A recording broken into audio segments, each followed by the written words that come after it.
Hello and welcome to my channel, and welcome to Plymouth in the southwest of England on a gorgeous January day. Really lovely to be out walking in this weather. I hope you're well wherever you are, and thank you ever so much for joining me for this short video.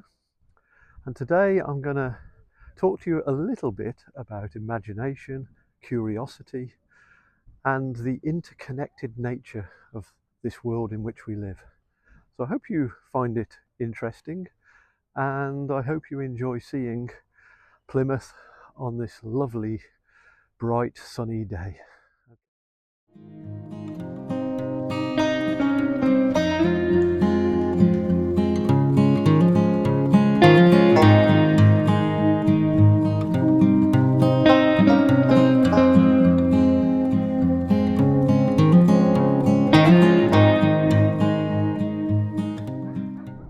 I think the last time I was in Plymouth was when I was about 23 years of age, and I came down here with a group of mates from the West Midlands, and we had a pretty wild weekend down here. I think lots of drinking and partying, stayed in a little guest house, went to lots of pubs and nightclubs, and it's one of those weekends that we still talk about now when we get together.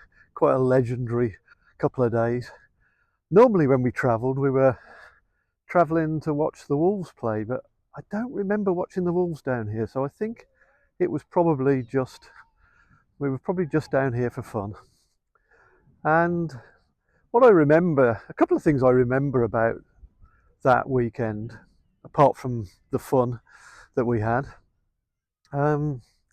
was sitting somewhere around here watching a ferry going out to sea and feeling that I was a little trapped.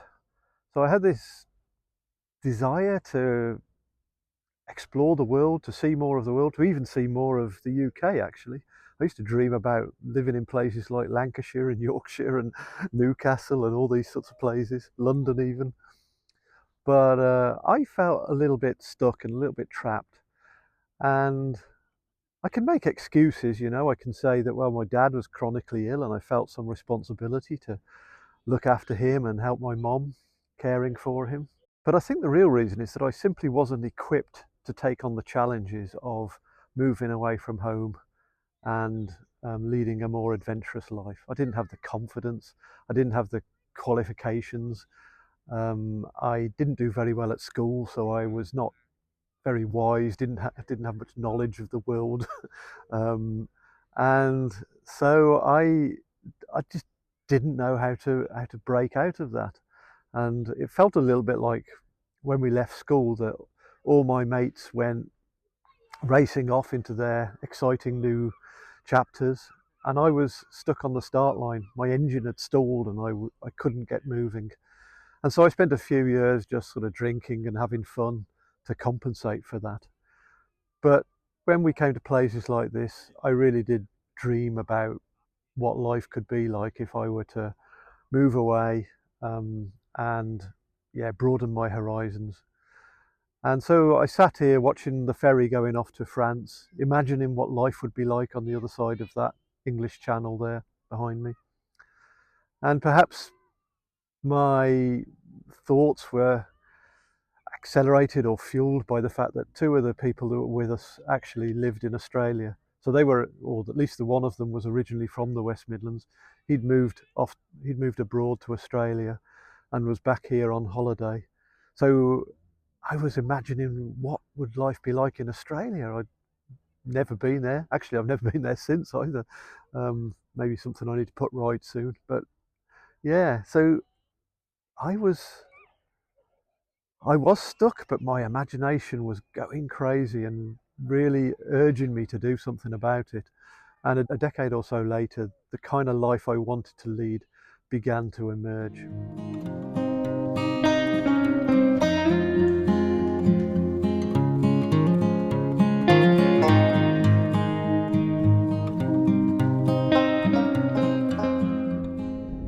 So what always strikes me about a place like Plymouth is all the history and interconnectedness of our world.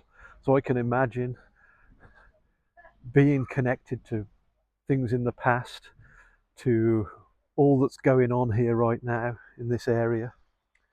So going all the way back, for example, to I think the 1500s, when Sir Francis Drake was waiting here for the Spanish Armada, famously playing bowls whilst he waited. I don't know if I've got that story completely true, but that's what I understand. And then a century or so later, the Pilgrim Fathers left here on the Mayflower ship off to the New World, off to America. And then, of course, there was the role Plymouth played in the Second World War. During World War II, Plymouth became a vital embarkation point for thousands of Allied troops and the ships and all the supplies as they went off to the beaches of Normandy, ready for the D-Day landings when they liberated Europe. And that's another incredible piece of history that we're connected to. Our lives are still shaped by what happened back then, and it's amazing to think of all the activity that happened here in this city during that period. In a place like this, you can see that everything is in a state of flow. The water's continually moving. You can see the boats travelling along here. A little further east where I live, I often watch the huge ships travelling along the English Channel, and I imagine ships travelling from places like Rotterdam or Antwerp or Southampton and travelling off to places like New York in America. They're travelling along the same sea that I swim in, that I dip my toes in, that I look at each morning. And it's another one of those moments where I feel connected to all that is moving in this world.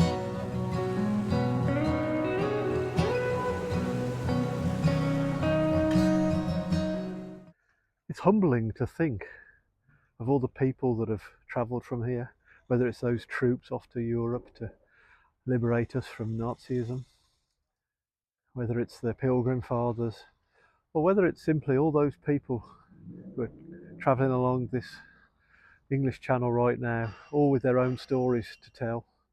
It's quite humbling to think of all that, and it makes me reflect on my own journey and how far I've come since I was here when I was 23 years old, and how much further I might still have to go during this life. I was looking at a map the other day, and I drew an imaginary line from where I live going straight across the channel to Brittany in France. And I came across a town called Plymouth. It's about 150 miles away as the crow flies from my house. And I imagined a typical French town, and an old man going to fetch his baguette in the morning, perhaps a beautiful young lady on her bike with a string of onions over the handlebars. Um, the, the town centre full of flowers in bloom, lots of colours on display, and generally a very relaxed way of life. Sorry about the motorbike, gosh, that's loud. And then I wondered whether there might be a man, a late middle-aged man, sat on his balcony, looking out across the sea, imagining what life is like in Devon. Wouldn't that be interesting? Two men, don't even know each other, both as daft as each other, and both living in very different worlds, but connected by the same English Channel. Not sure whether the French call it the English Channel, actually. I have to look that up. But anyway, connected by the same stretch of sea, and watching the same boats go by. That fueled my imagination and my curiosity about life over there in France. And I've been to Brittany, but I've never been to that town. So one day perhaps I'll make the effort and go and visit and see if it's anything like what I imagined. So how do I summarise all of this then? All my random ramblings about imagination, curiosity, and everything being in a state of flow. Well, I think what Plymouth has reminded me is that I was once very stuck. and that even back then, when I had no idea what to do with my life or how to navigate this world, the curiosity and the imagination was there and have remained there ever since, and have really fueled my desire to keep moving forward. And that's it really. I mean, I think imagination and curiosity are powerful things because they encourage you to learn, they encourage you to step outside of your own front door and see the wider world. They encourage you to imagine what is possible and to take an interest in people who live their lives in a very different way to what you do. And it's really what's led me from the West Midlands to Northamptonshire, to Buckinghamshire, to Germany, to Sussex, to Dorset, to Devon, and who knows where next.